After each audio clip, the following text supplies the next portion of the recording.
Hello everyone. In this video, we will see how we can use Slack. First, sign into your Slack. If you are new to Slack, click on Create a Workspace.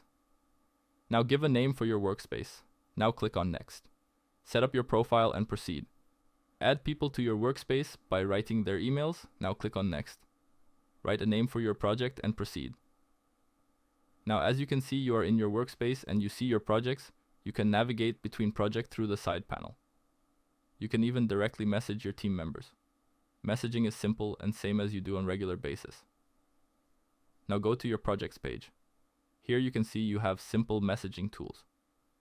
You can even set up shortcuts.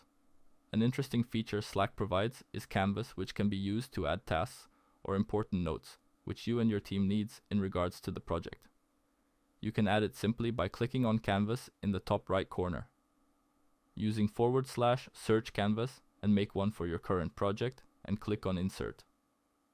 Your canvas is inserted.